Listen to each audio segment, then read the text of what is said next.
Perfect. Let me turn off my video because I have an issue with my internet, so.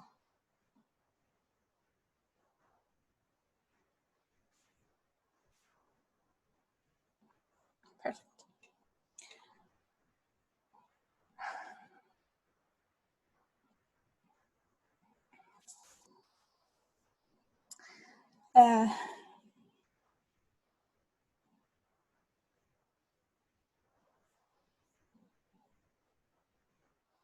Since we have a good amount of attendee, it would be good if people could just introduce themselves as they begin to speak.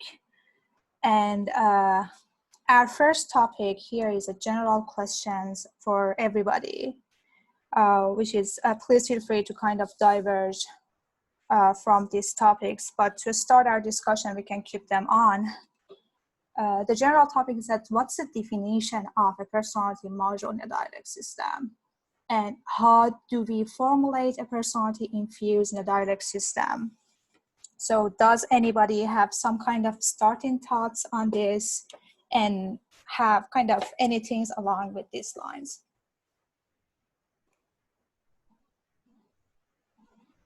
I mean, I can just tell what I have been reading about. So my name is Mayank. I am a first year PhD student at Trinity College Dublin, and personalization in dialogue is my research area. So, I mean, on the overview, what we look, any user-based system should have some form of personalization built in, which means when it interacts with user A versus user B, it should be a little different. I mean, it's like going to Amazon, and if all of us go to Amazon and see the same products, then the Amazon is not making use of what the information we are giving to the website. However, that analogy is not very correct in this sense because a lot of dialogue systems just interact once and do not have a structured information store.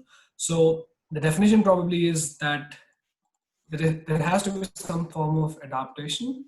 And if you talk about personality infused in the dialogue system, there has been work which was done before the neural era of dialogue, which involves the big five of the ocean personality systems, and which is extroversion and the other four attributes. So there's a detailed paper from Meres A. Walker and François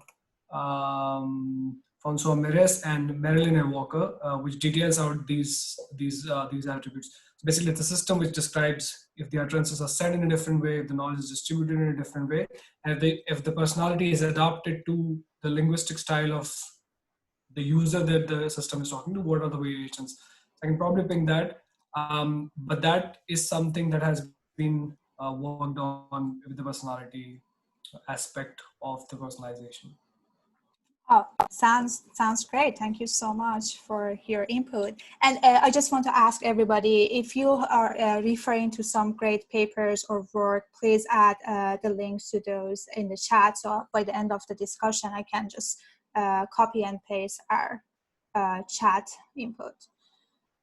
So anybody else can help us to understand more about the personality infused or the personality module in the dialect system.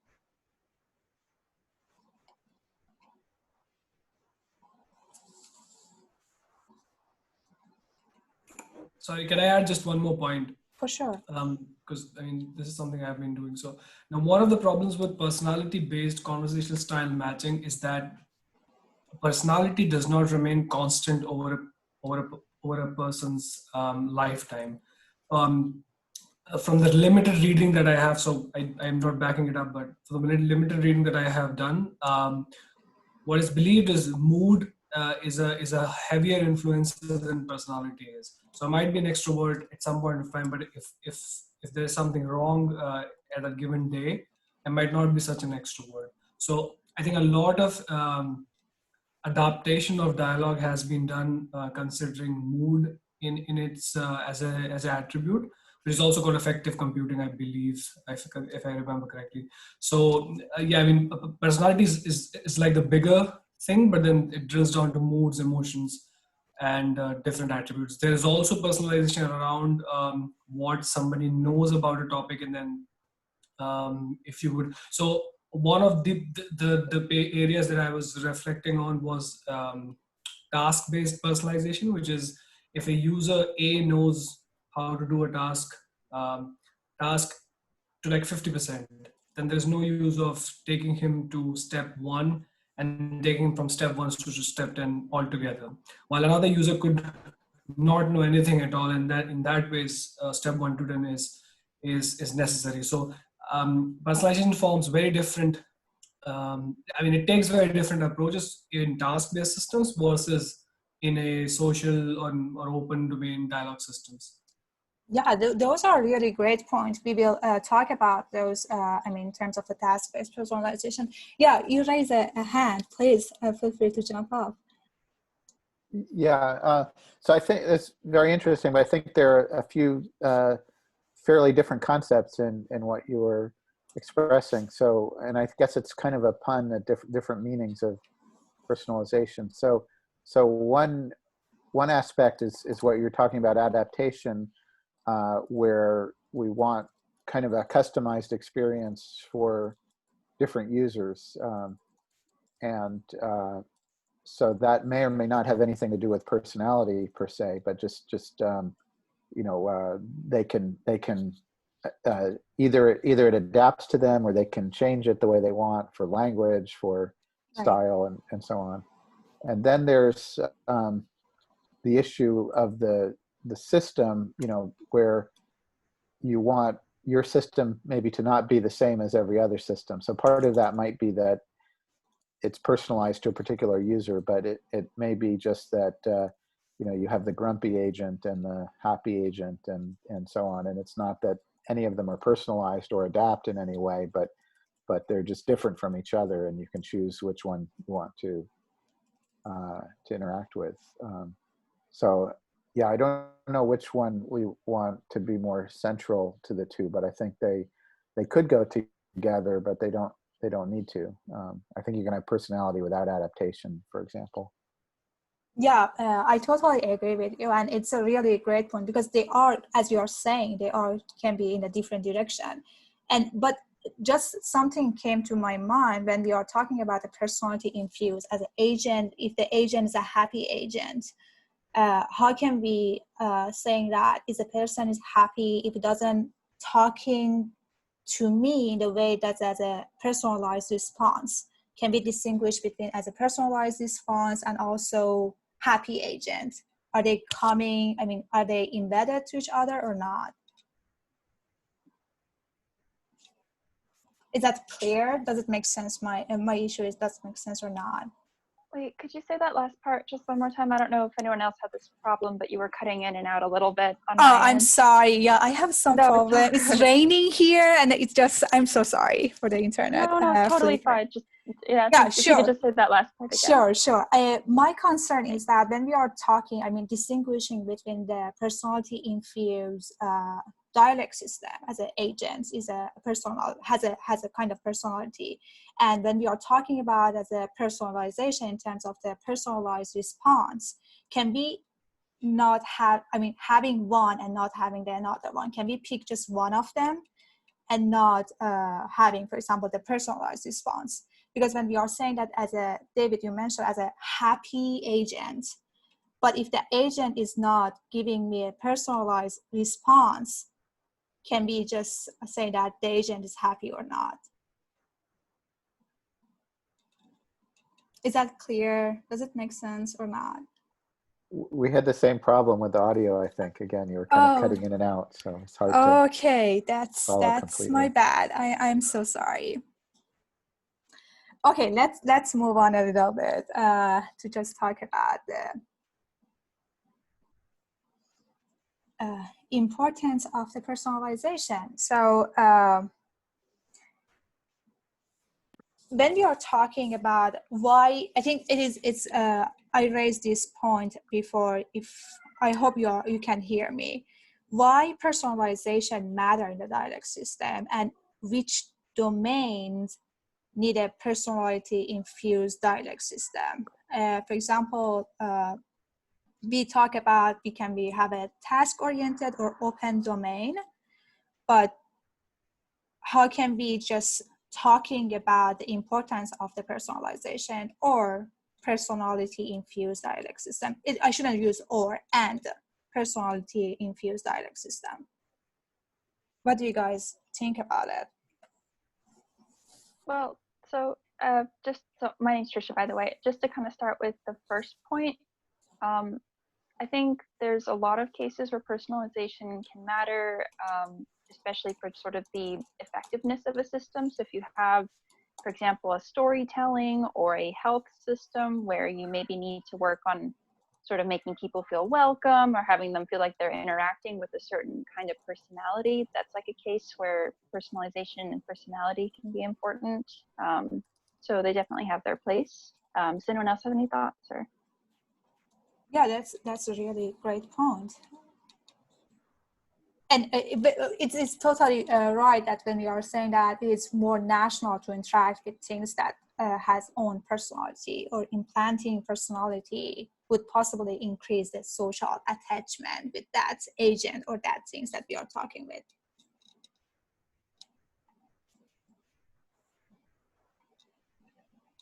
Can you guys hear me? Only half the time. Oh my gosh. So please feel free to talk. If you cannot hear me, just send, I do not know. Yeah, I think I agree chat. though. Yeah, just type something in the chat so I can notice that you cannot hear me. I've got your slides open as, oh, sorry, David, go ahead.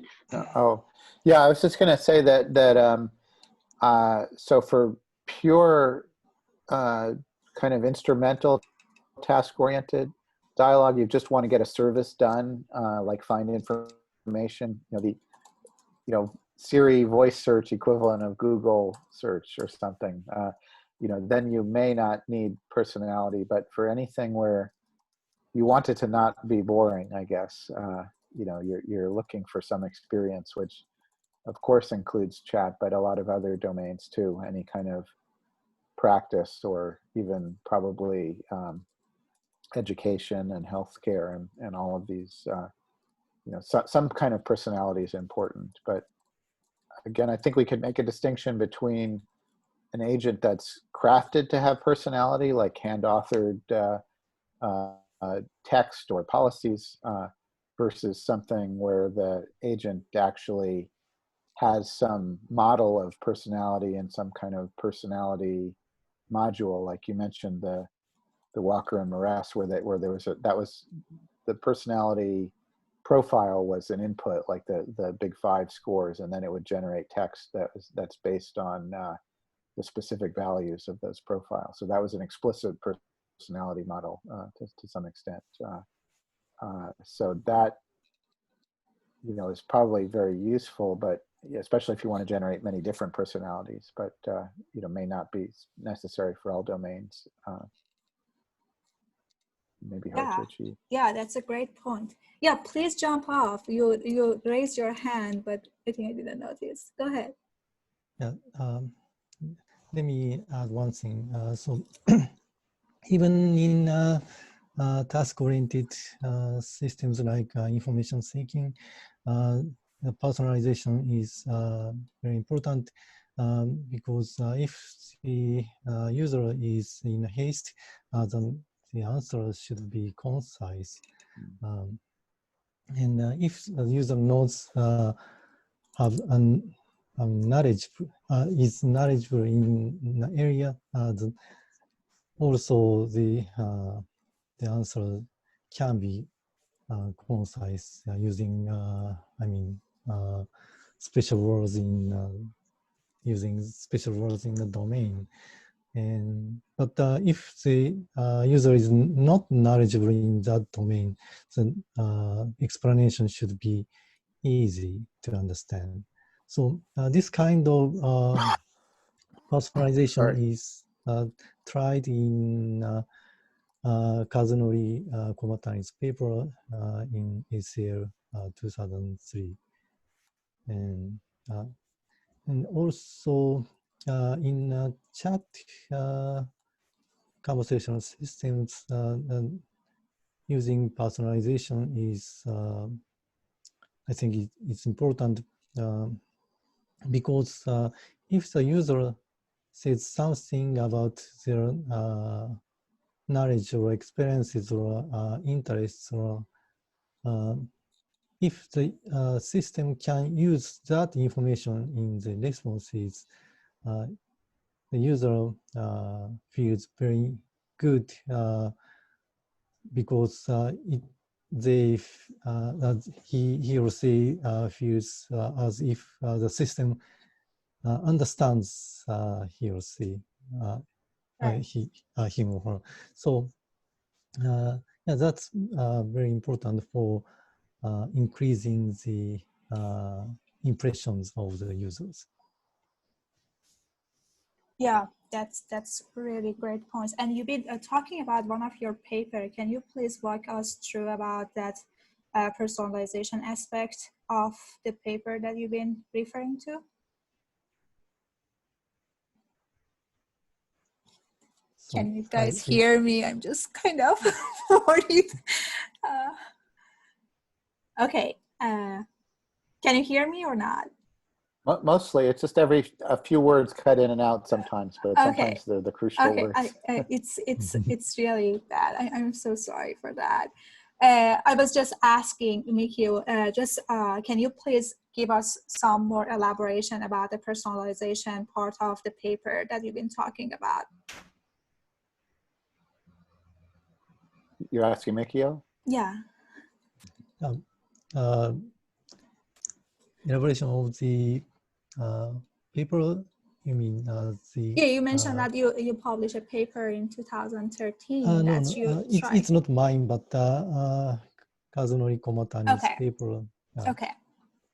Yeah, he tried to estimate the user's state if he is knowledgeable or he is in a hurry, and using some features in user utterances, and use it in response generation. Gotcha. Thank you so much. So, go ahead. Go ahead, David. Oh, I was just going to say that I think, Mikio, that's a very good example of the need for the first kind of personalization, the adaptation, the both for the task-oriented, that you give the right length and the right background knowledge. But if you just give in either case, if you just give the facts kind of presented objectively or neutrally, that's probably okay without having a personality. So I think, again, that we can separate the need for the two kinds, personality versus personalization. Would you agree with that, or do you think that having a personality is also important for even for all task-oriented dialogue? You mean system personality and adaptation to the user personality? Well, I agree that adaptation to the user is very important, but for task-oriented, does the system also have to have a personality that's not adaptive to not specifically adaptive to the user, but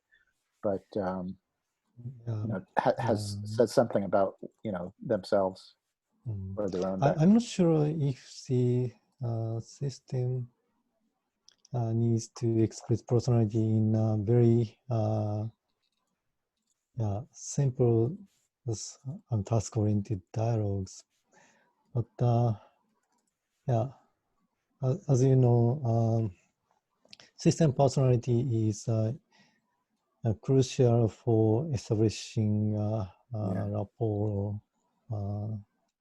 some having or giving a trustworthiness, and so that kind of human user system relationships gives a good impression for even for the task-oriented dialogues, and I think it's is crucial in some extent. Yeah, those are really great points. Thank you so much. Okay, I am we'll move on a little bit to talk about the consequence of the personalization and a personality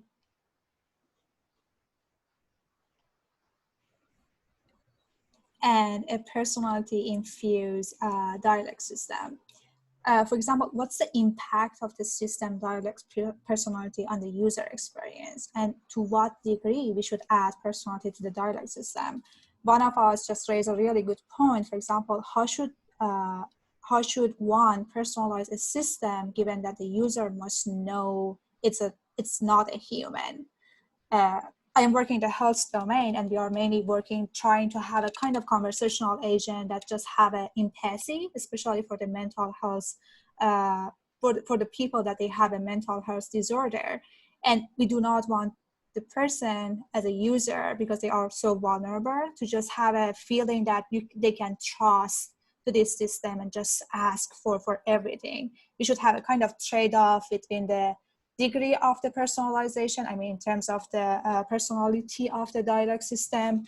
And what do you guys think about that? I mean, I'm wondering, has anybody tried to have this sort of the system? And I'm not sure, is there anything else we want to just cover from the user experience perspective?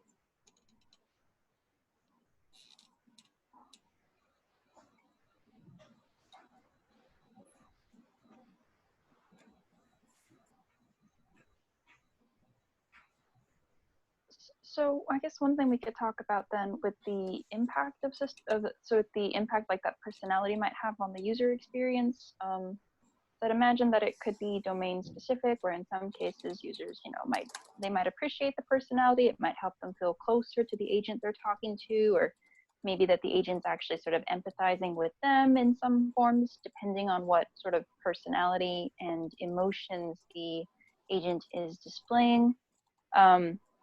But then, of course, on the other hand, there could potentially also be cases where maybe people don't really want to deal with the personality. I'm trying to think of like some examples that, I don't know. I always think it's kind of fun to talk to a personality, but I think it's good to sort of imagine the other side as well. So if anyone has any ideas on that, I'd love to hear that. But yeah, generally, I think it can sort of create a positive experience for the user. Yeah, that's true. Yeah, I want to add some point. So I'm working on a social chatbot, and then I'm working on the Alexa Price social chatbot.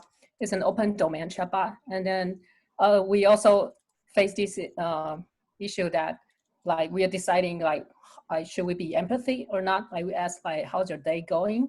If you say I have a bad day, and then we say that's great, that's really bad, right? So we say like, oh, I'm sorry to hear that, and then we try to do something like, do you want to hear more? And then like try to be a listener and see if that has the impact.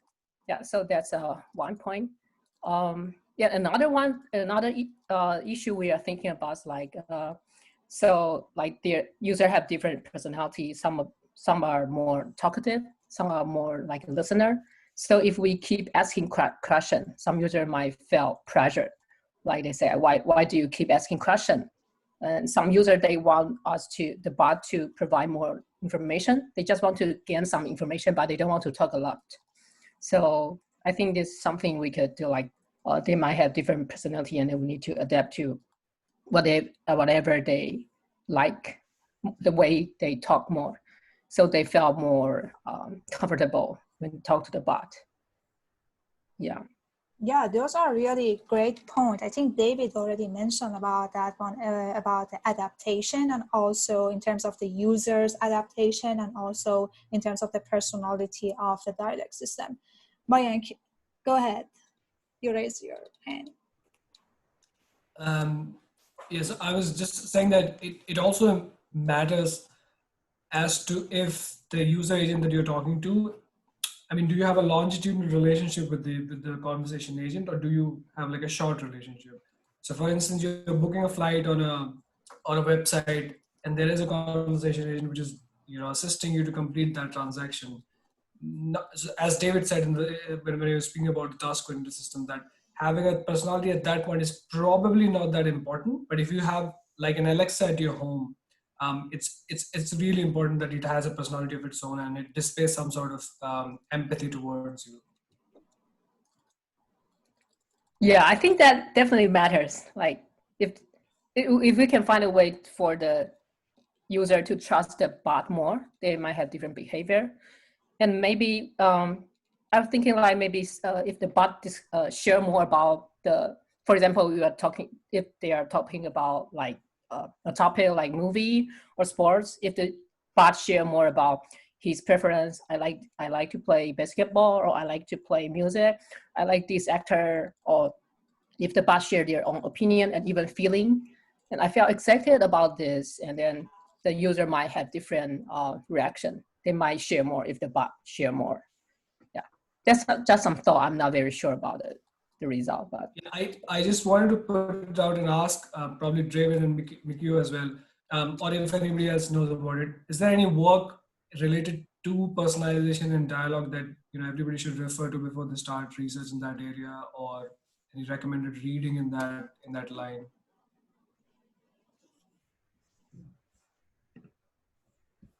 David, you are muted. Yeah, thanks. There's some stuff. There's a little bit more in, I think, in virtual agents community than dialogue per se, because they worry about this. They have like embodied agents that, so part of the personality comes in terms of the style of animation and how they're dressed and, gestures and so on. So that's a good way of, kind of exhibiting personality. And I think prosody is another one. If you have, the speech synthesizers generally aren't so good yet at portraying, different kinds of personality. And that's actually a problem for spoken systems. Very often, if you have a very good generator that's generating subtle differences, but then they all sound flat because of the synthesizer, some of the, happy or sad personalities won't come through. But I guess it's still, I think, a very early field that there's some controversies, and I think about this question about whether the personality should be human or not. Even if we know it's a system, should it pretend to be human? You mentioned Caillou about like to play basketball or listen to music. I mean, would an agent really like to listen to music? I don't know, but so agents that pretend to be people, I think, in my experience and the few experiments that we've done, it seems like actually a good thing, that it's something that we can relate to. It might be a little bit weird, maybe playing basketball or some things that you have to imagine how is it that you're having these human experiences. But we did do one, I think, IVA around 2014 or 16.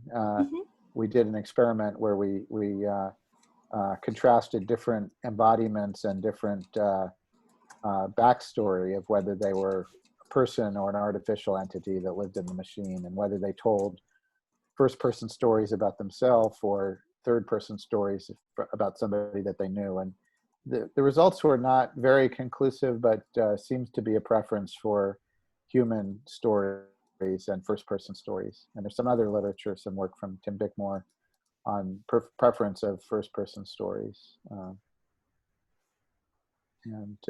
So, there are people that are worried about a machine that pretends to be human. And in fact, in California, we have a law saying you can't do that for commercial purpose. You have to identify it as a machine. But even if you say, this is just a machine, I think making the personality as human as possible is probably still something pretty good. But it's not the only option. There's some people that like to have maybe animal personalities or some kind of other things that would fit a little better.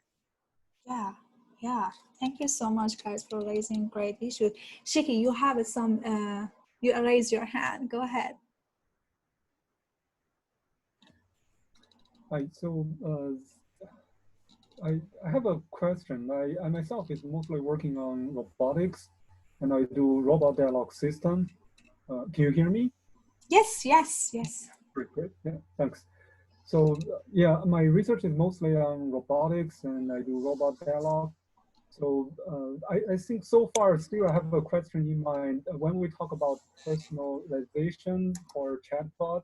But if I have a robot, or if I work on like dialogue avatars, visualizations, is the looking of the agent or the robot part of the personalization.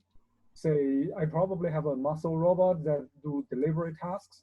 If I share my personal feeling with this kind of big robot, it's kind of strange. But if the little one, pretty cute, tell me stories, jokes, then I share my personal feelings. It's kind of natural. So when we talk about personalization, are we considering the size of the robot, the color, or maybe the age and gender? Is that part of the personalization? So I have a question. I don't know. I'm looking for comments. Yeah, that's really a great point, actually. I would love to hear audience attendees' opinion, but when I was just trying to understand these sorts of things as a one part as a user modeling, we have a kind of static features like those things that you enumerate in terms of, for example, age or gender or kind of narrative facts. So how can we model the users? Is that a part of the personality awareness of the module of the systems or not? Yeah, please feel free to give us your thoughts on it. Well, I think it's a very interesting question. So I would say that it's not strictly part of the personality, but it's very much associated with that. So you gave some great examples that we would not expect the big muscle bound to be sensitive or whatever. But I don't know if you know the boxer, or what is his name? No, I blanked. He was the world champion for a while, and he was a very big guy and hit very hard and knocked people out in the first round most of the time. Mike Tyson, but he had fairly high squeaky voice. So these mismatches, we have different signals. We expect deep voice, big body, tall. We expect to have a personality that's more kind of leadership, assertive. Maybe outgoing, but not everybody with that body has that kind of personality. Some people are more shy, and likewise somebody smaller might be cute, or might be just so there's we have some prejudices or what's the right word, stereotypes or generalizations that we would make based on these surface features, and it may be hard to overcome that. I don't know if you had the experience of somebody where you first met them only by email or chatting, and then you meet them face to face and you have a different idea of their personality. Yeah, of course. So part of it may be things like the body and the voice, but some of it may be just you're kind of the way that you I don't know, I'm not sure what I'm saying now, but having something that matches the body makes it a lot easier for people to understand and accept the personality type that's congruent with the expectation. So I think the Now robot does a very good job of making this kind of little child kind of persona, and part of it is the size, part of it is the features, the voice. They all go together, the gestures, to kind of give you that sense of this kind of personality that's maybe not quite human, but kind of like a cute small child, not old man or something. So it can assist, and picking a personality that fits people's expectations of the robot body, I think, would make it easier for them to accept one personality versus another. Yeah, thanks. That makes a lot of sense. Yeah. Let me add one more thing about the matching between the system ability and system appearances. So if the system appearance is very good and if it makes the user to feel that the system is intelligent, but the ability for engaging in dialogues is not very good, the expectations of the users is too high, and users might feel that the system is too stupid compared to their expectations. So it's important to match the abilities of the system and appearance and of the system, including the speech synthesis quality. Interesting. Honestly, I haven't thought in this way, but thank you so much. That does make sense to me. Okay, let's move on for the interest of the time to the next slide. Data set. I want to just hear audience from, because I think that this domain is very, I think, the early stage, and would love to hear from you guys. What are your favorite existing data sets for the personalization? And how do you train the model based on that? I think, Mayank, you mentioned this question as a code start problem and the personalization. How can we overcome these issues? And did you guys collect your own data to create a dialect system with a personality? And which method did you use?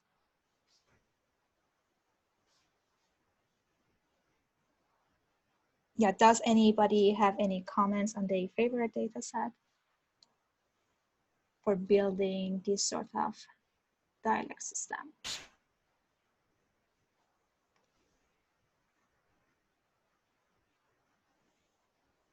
Yeah, I haven't seen one that I'm very happy with, unfortunately. I mean, there are some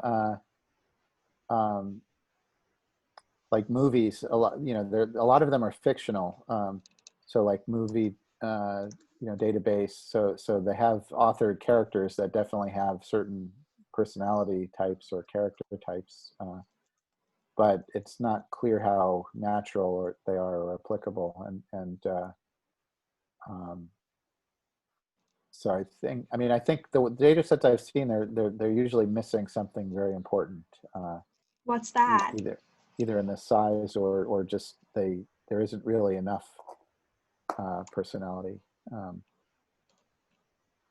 But maybe others know of useful sets. Yeah, David, can I ask you a question? When you are saying that there's not enough personality, how can you, evaluate if there is enough personality or not? I mean, what's your metrics when you are saying that there's enough personality in that data set? Well, I guess, let me see.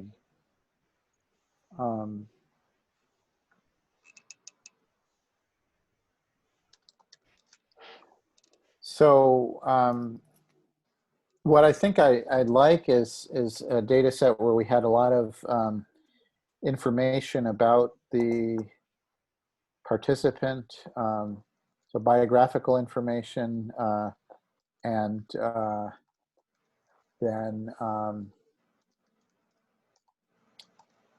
obviously examples of how they engage in dialogue, but possibly also personalities. Let's say big 5 personality scores for this person, or yeah. I think it's tricky to isolate personality from other features like the situation or the mood that Mayank was talking about, or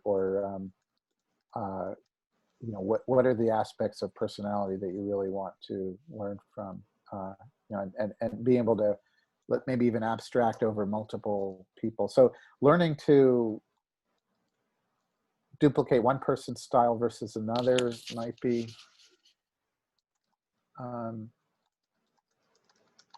yeah, I guess I just, mean, either a lot of big data sets that have not so much data from each individual person, but no clear way of categorizing the people other than maybe biographic information, which doesn't necessarily correlate to personality very well.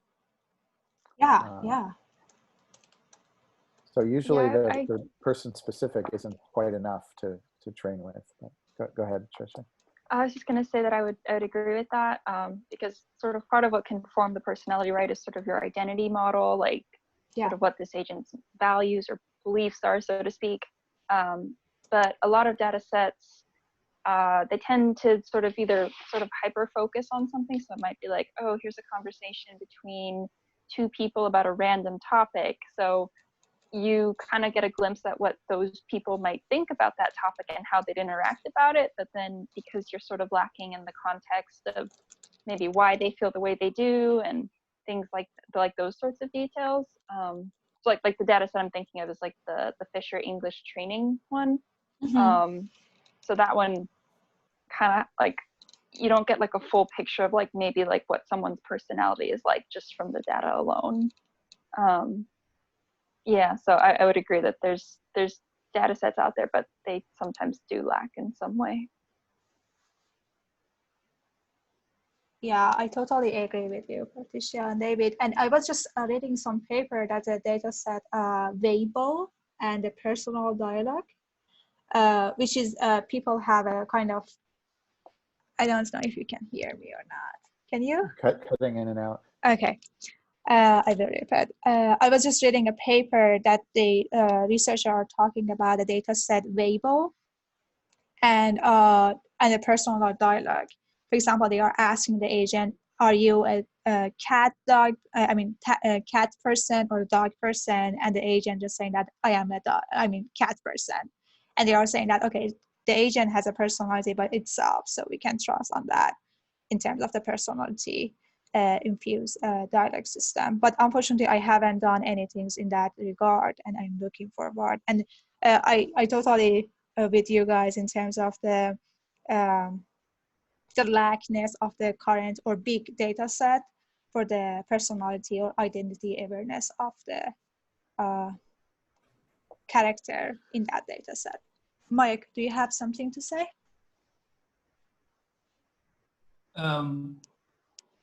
So assuming you're letting me speak, I will speak. So there has been some work, which I've read, which is not exactly explicitly found somebody's personality, but there have been implicit signals to find personality, such as there has been some work in which people have guessed user personalities on the basis of what they like in a tweet, or what are the signals around tweeting. So these are users who have not necessarily tweeted something, but they've liked other people's tweets and subjects and areas like that. And they were pretty successful around guessing their personalities. Obviously, there was a manual data set which was created, and then the rest was detected.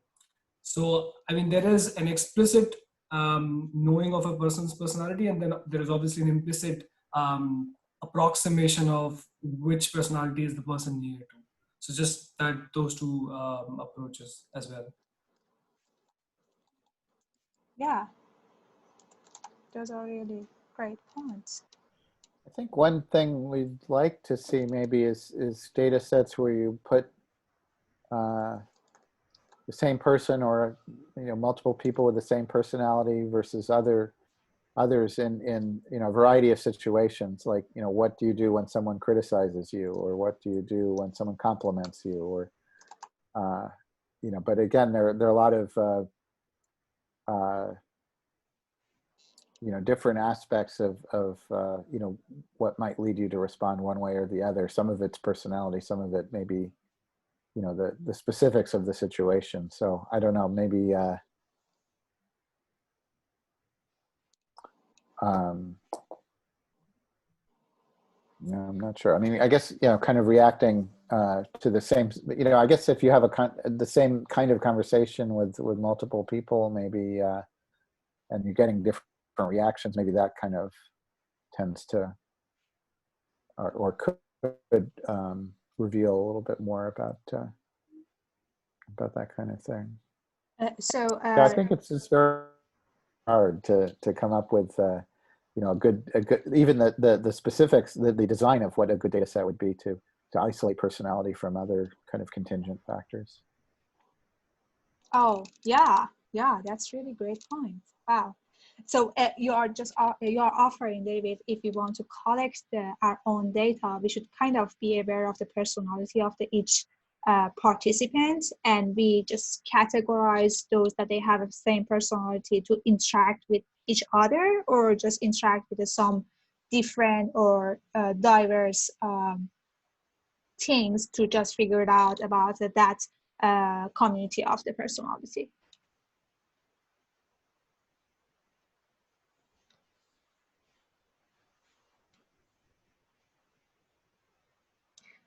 You are muted, David. Yeah, Okay. I couldn't hear you. That's all I was saying. Oh gosh,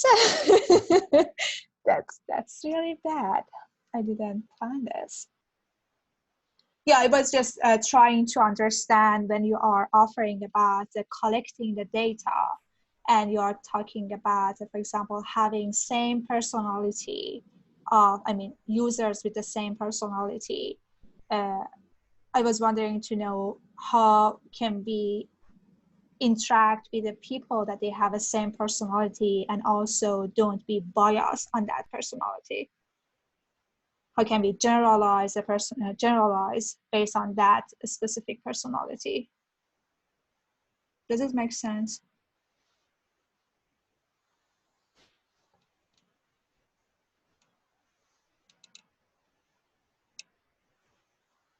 I hope you get my question, but I'm not sure if you hear me or not. Part of it, I believe. So Okay. I have a follow-up question. So suppose that we have good data sets with a personality, but what what are we going to use the data sets for? Are we going to uncover the personality and check the accuracy, and let's see how the data set is improving the overall dialogue performance? So, sorry, I think I keep asking questions, but it's a new topic I'm trying to learn. Like, what are these data sets for? Are we trying to identify the personality, or use them to improve dialogue system somehow?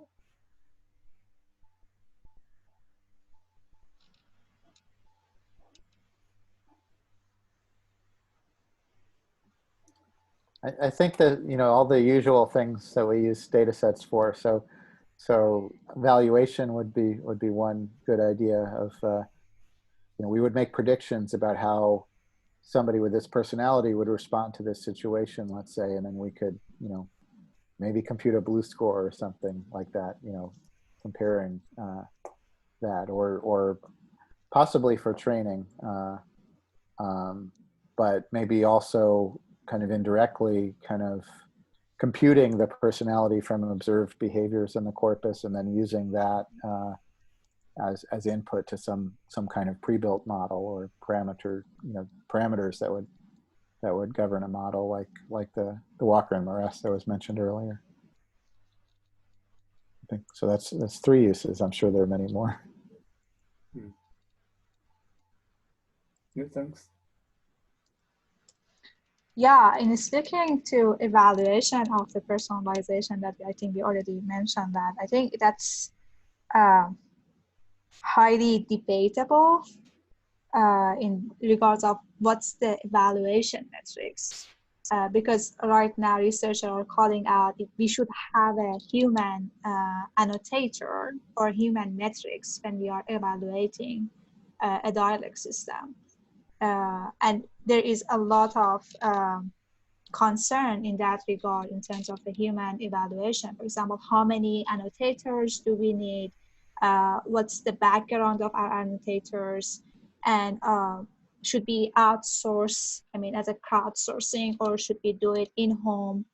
And those controversial aspect of the evaluation. And how do we, for example, ensure the agreement between your annotator? So what do you think? I was wondering if anybody has any comments about human or automatic evaluation methods.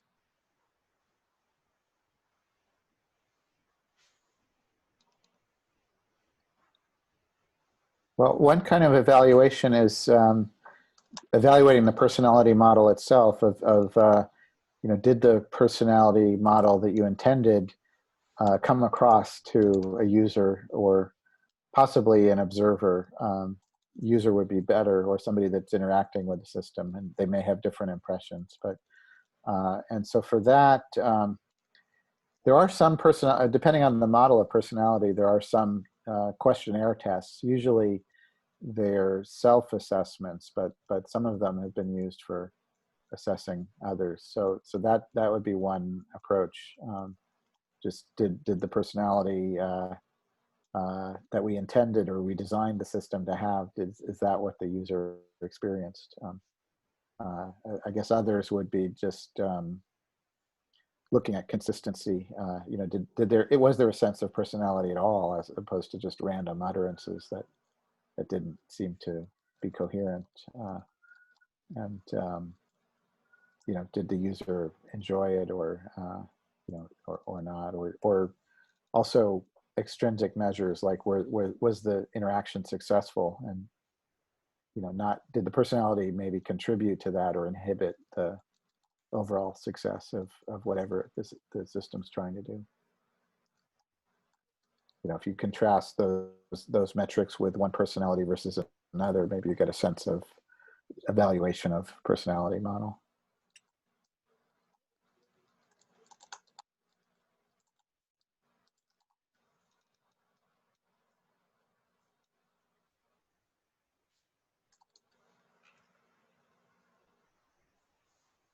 Yeah, those are really great points. So can we say that can we consider them as a benchmark for the evaluation? For example, those questionnaire that you are saying as a... Could you repeat again? I didn't hear that. Sure. Can we consider them as a benchmark? Those questionnaire as a self-assessment that you are pointing out, are they the benchmark for the personalization? Yeah, if you have a formal model like the Big Five that we talked about, there are several questionnaires for that, or some of the other Myers-Briggs, I guess, is another popular one. So yeah, there are some other assessment things from psychology and social psychology, and even like occupational things where you assess someone's suitability for a particular job or something. So that's probably a good starting point, at least. But it may not get at the specific dimensions that you care about. Yeah, great. Okay, let's move into the application of the personalization. Is there what kind of real world application have you used in the personalization? Have you had an experience of, for example, using the personalized or personality infused dialect system? For example, for the different use cases like personalized assistance or question answering chatbot, which one do they need have a kind of the personalization or personality infused?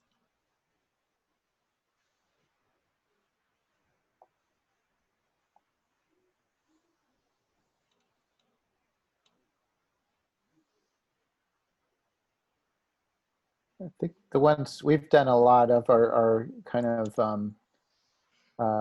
role play training or practice, where you imagine you're in a situation and you're doing some kind of activity with a system, but it's meant to be standing in for a person that would play that role. So that's one where I think personality is fairly important. You want it to, even though you're not trying to pass the Turing test and make them think your system is human. You want them to have a human-like experience. So so having some personality is very important for things like negotiation or interviews. You know, so I think that's one kind of application that's very important to have personality. Yeah, what do you think about in the health domain? Because right now there is a lot of, I mean, a big debate on, for example, having a coach assistance in the health domain, kind of helping you to regulate your emotion. But it's kind of, I think, it's a trade-off. Do we want to have these sort of things, or should we just let the user know you are talking with the bot and you shouldn't trust them? What's your thoughts about this?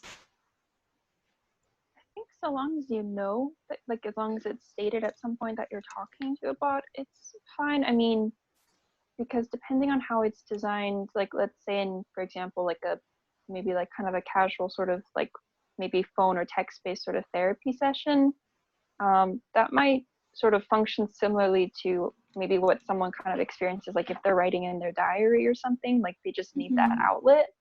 So obviously you don't want to be duplicitous about who or what someone is speaking with, but I think in certain cases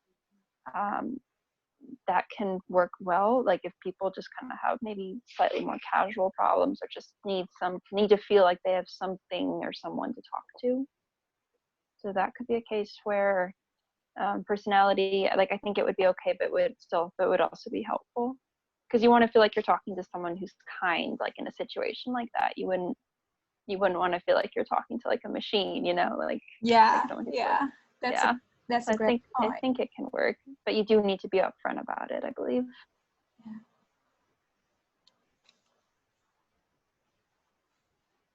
Yeah, that's really great point. There is an app, Replica. I don't know if you guys hear about that or not. This app people are using to just kind of have a personal trophies to talk about the different issues they have. And a lot of people are just having this app, but honestly, it just scared me so much, because people are just writing a review. I wish this app was real and I could have, for example, him or her as my boyfriend or girlfriend, because we just talking so much and it understand me very well. And these sort of things just probably is a good start to have it, to move into the next slide in terms of the, for example, ethics. In terms of ethics or biases. For example, this app is just for the researcher like us. We should be mindful and aware of these biases and ethics. But people in the industry that, I mean, not all of the industry, but some of them, because they are thinking about the money and just having the more users in that domain, they are doing it right now. So how can we handle it in a way that we are overcome with these issues?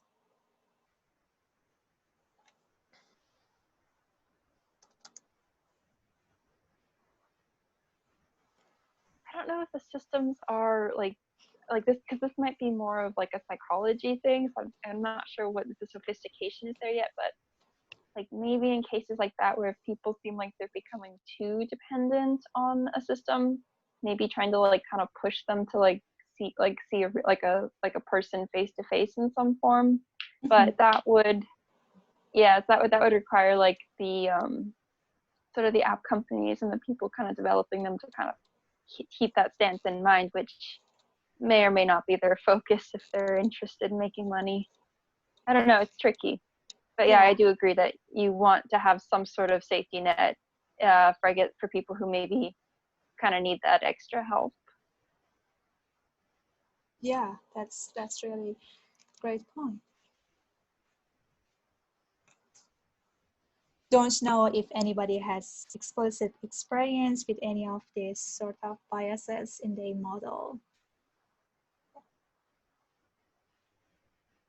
What kind of biases? Yeah, that's a good question. What kind of biases when we are talking about the personality? Because I think for me, when we are talking about the personality, I think it can increase the biases in the personality. For example, we are specific with that personality. Are you talking about, so there was I think a couple of years ago, there was a study, I forget now where, but well, so that if we have kind of stereotyped agents, then that would reflect on the real people that the agents are stereotyping. So Yeah. yeah, so for instance, voice assistants tend to be female, and they're in a, the system is in a subservient role acting as assistant, and that's kind of reinforcing you know, a human social role, or I guess the other one that, you know, agents that don't care about politeness, and you can just command them to do whatever you want. So kids are learning that they can just command people like they command Alexa or Siri, and they don't have to be polite and things like that. So is that what you're concerned with, that kind of issue? Yes, that was my concern. Yeah. Yeah, that's a tricky one. I mean, I tend to like to put the user in control for the most part, that they can decide, you know, what do they want. But this is a good example where maybe that's not a good thing. If you have something that, you know, follows gender or racial or national origin stereotypes of, you know, negative stereotypes, or you know, maybe that kind of reinforcement is not something that even the user should be able to choose. But I don't know. I think I feel reluctant to say that we should prohibit somebody from doing something unless it's clear that it's harming, you know, other people. Yeah. There was also a paper from Facebook, the Fair Air research team, which showed how to control gender bias in conversational agents. I don't remember the name of the paper, but I think it was from the Jason Weston's group. Mm-hmm. So they had some specific ways where how they debias conversation agents from a gender perspective. There was one thing I saw, I think ACL last year, that maybe it's the same paper, but they basically were taking all the gender specific words and they replicated it. So anytime you would have a he, you would also have a she, or you know, if you talked about my mother, then you would have my father. So you know, even though the original corpus was very unbalanced and had specific you know, gender stereotypes for some activities, the original corpus, the modified corpus, would be more neutral and be able to, you know, generate both equally well. So yeah, that's an interesting idea. Yeah. Yeah, I just shared the paper on the chat. So yeah. Thank you so much. I will add it to the slides afterward. And one of the concerns when we are talking about a personality, can we say that is it possible to have a personality infused dialect system as well as generalizable system? Yeah, this was the paper I was thinking of. Yeah. Are they in the same track, or we cannot have both at the same time? The personality and the generalizability. You can achieve both, but I think that it requires sort of figuring out like how someone, or how like an entity can sort of have its intent, but then perhaps the way it presents that intent can change depending on the personality. So for example, like really basic one, if you have a system that's like its goal is to be your friend, maybe it takes a very charismatic sort of extroverted approach where it's like cracking jokes with you and asking you all about things. But another way it might try to achieve that goal is perhaps in a more introverted sense, where it's like, well, I actually want to listen to you talk about things. So I do think it's definitely a big challenge, but I think there is a way to have both eventually. Yeah, that's a really good point.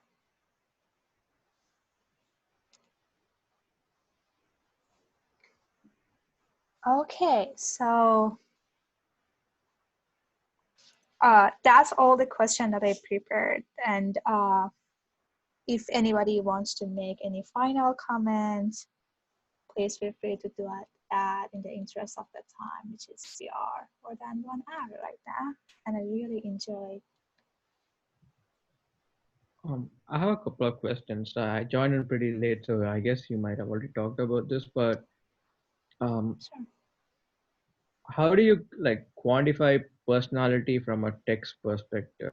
So typically personality, you have all these different tests, right? Like all the big five personality, all the Myers-Briggs test or something like that. So, but if you're quantifying, try to assign a personality to a dialogue system and inferring it from the training data of a particular person, how do you go about doing that?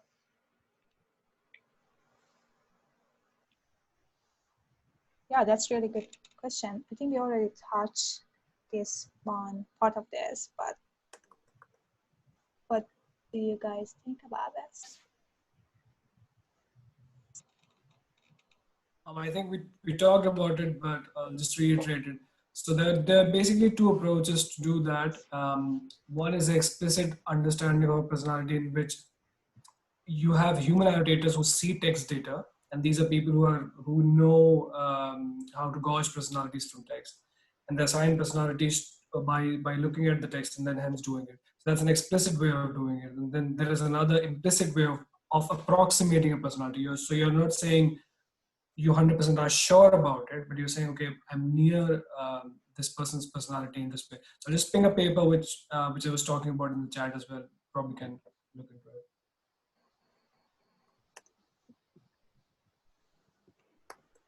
Thanks.